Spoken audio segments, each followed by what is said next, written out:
Hello and welcome to this special series to mark 75 years of India's independence and the conflicts that have been thrust on India and how India fought back, its implications for independent India and its sovereignty and territorial control of the regions that belong to the Union of India.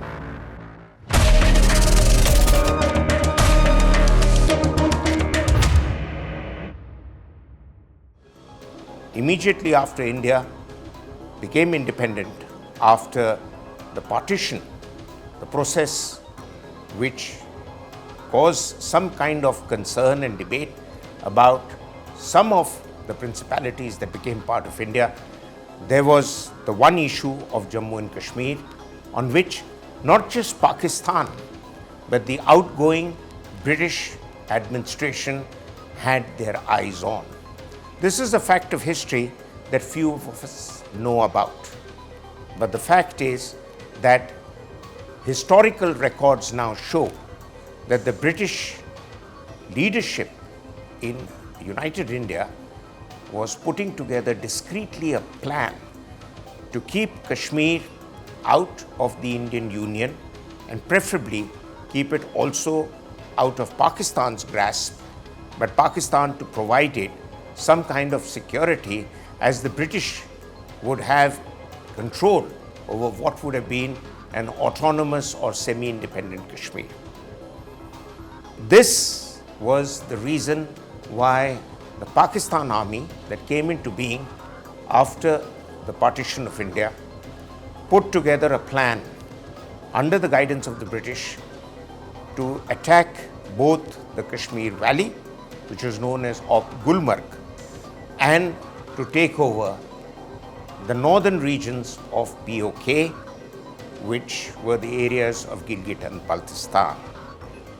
How this plan came into being has a detailed historical account, but suffice to say that British military officers and the senior-most leadership of the British Army then, which were both providing chiefs to the Pakistani and the Indian Army, because India had its first Indian as Commander-in-Chief only appointed in 1949, but the conflict over Kashmir started in October 1947. How this came to be is because of a plan that was put together but wasn't known enough in India till a plucky Major Onkar Singh Kalkat, came across accidentally about this plan and brought copies of that at the risk of his life from Bannu, which is now in Pakistan, via Amritsar to Delhi 3 days before the British invasion, which was orchestrated by the British through the Pakistanis of the Kashmir Valley of Gulmarg. By then, Kashmir was witnessing a lot of tension. The Maharaja had basically failed to govern his state, and there was an uprising against the Maharaja's rule, an incompetent administration in Poonch, which was an area which Maharaja's earlier forefathers had. At the same time, there was a Sardar Ibrahim Khan, who was a protege of one of the earlier Rajas of Poonch, who had gathered the Muslim population of Poonch against the Maharaja's rule. Therefore, Pakistan's army put together a so-called proxy plan, which was later revealed by the man who led the Pakistan army in those operations, called General Akbar Khan, in his memoirs called Raiders in Kashmir. But he took the Nom de Ghur, which is a battlefield name of General Tariq. They launched troops into Poonch and they launched troops via the Muzaffarabad, Uri, Baramulla road towards Srinagar.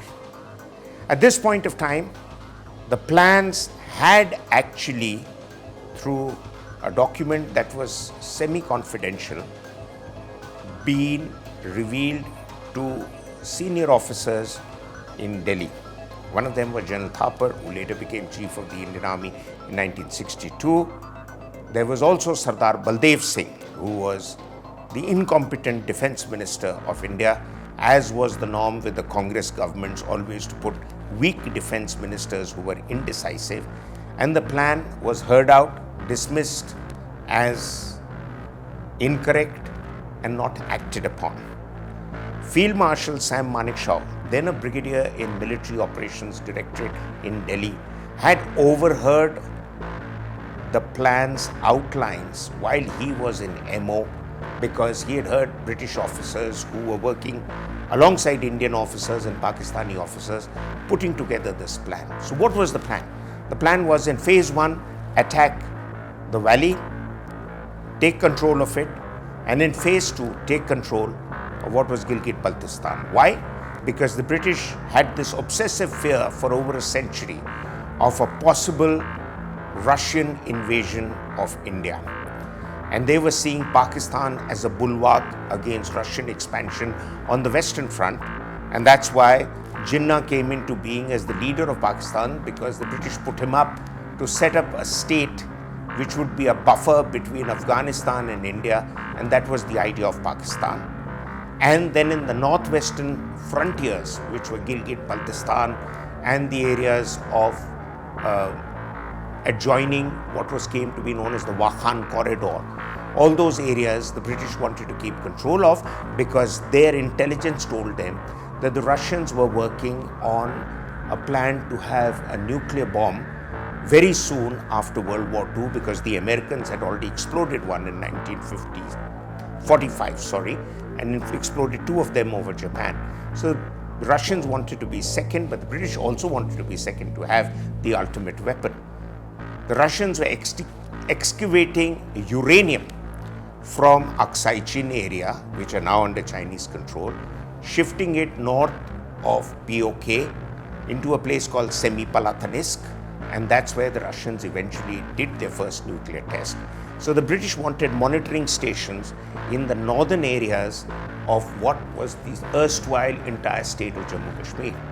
The Maharaja had completely lost control over day-to-day running of the administration, first to British interference and then to the rise of Sheikh Abdullah.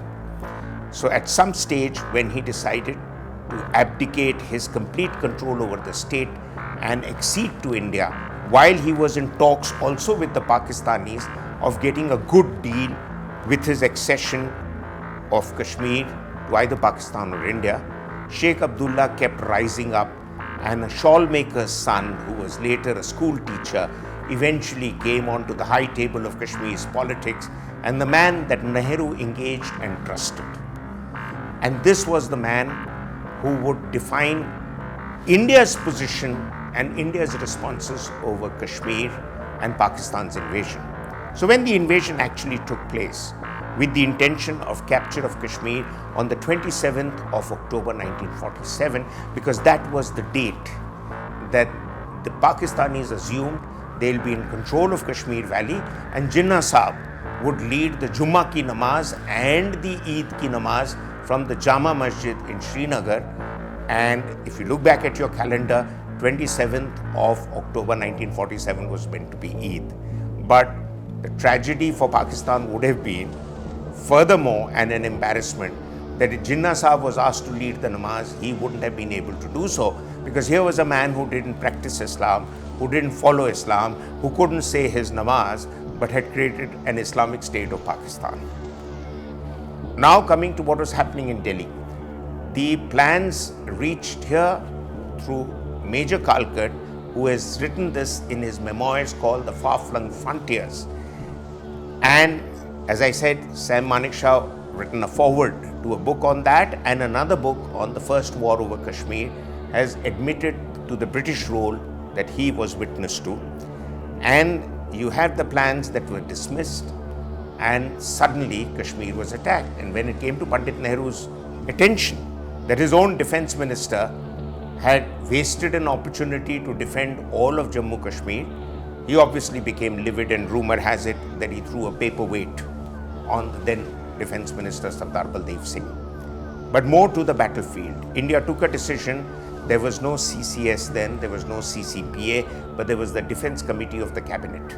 And the Defence Committee of the Cabinet made up of the Prime Minister, Sardar Vallabhbhai Patel, the Raksha Mantri, Gopalaswamy Iyengar, who was earlier a capable Prime Minister of Kashmir, and others took a decision to push Indian troops in. And that is when the Indian Army was flown in from an airfield in Gurgaon near Delhi. And the tough soldiers of 1st Sikh, which had a huge reputation of the past, a massive battlefield record of gallantry, flew in there, and despite rough weather, cold climate, uncertain terrain, they moved in and drove the Pakistani-led raiders out of the Srinagar airfield. And that is what saved Srinagar for India. The battles followed, one attack after another, and the Sikh unit was led by Lieutenant Colonel Diwan Ranjit Rai, who eventually became a casualty when he was moving troops around to defend his position, but got India's first Mahavir Chakra. And alongside 1st Sikh were troops of 4 Kumaon that were pushed in. Now 4 Kumaon amongst them had a very brave officer, Major Somnath Sharma, who was in hospital with a broken hand and a plaster cast, but fought against doctors' opinion and joined his unit on the battlefield to lead his men with the weapons that he used, machine gun included, with one hand, much like a Rambo. And he fought his battles with sheer cold courage, and his decisiveness was the matter that is being talked about even today. Legend has it that Major Somnath Sharma's fierce resistance against the repeated raids on Srinagar airfield and in adjoining areas like Budgam put the raiders in a state of shock. Many attacks followed. His men started dying. He had only 90 men with him, but he fought to the very end. And when orders came in for him to withdraw from his brigade commander, Brigadier L.P. Sen, later famous as General Bogi Sen, who wrote his memoirs on Kashmir calling "Slender was the line." And Brigadier Sen and his commanding officer asked him to pull back. But Somnath Sharma's last words were, "I am faced with heavy attacks. I will not withdraw, but I will fight to the last man, last round." He did, he died, and legend has it, which has been confirmed by his own brother, who retired as a general. Both his brothers rose to the rank of general. One of them became army chief. But one of his brothers confirmed that he used to always carry a Gita in his pocket that his mother gave him. And when they found his body, the Gita pages were strewn all over him. It was not disrespect for the Gita by the raiders, but in fact, his brother maintains that it was respect from the enemy for a gallant soldier, that they covered his body with pages from his holy book. Kashmir therefore entered the second phase. 47, the attacks came from Pakistan. By March 48, reinforcement of troops from India came in. But the bottom line for Pakistan was to secure a long and broad enough stretch of territory, what we call POK today, that gave Pakistan a certain buffer from Indian troops and artillery fire to Rawalpindi, which is what the British wanted, as declassified records have told us now.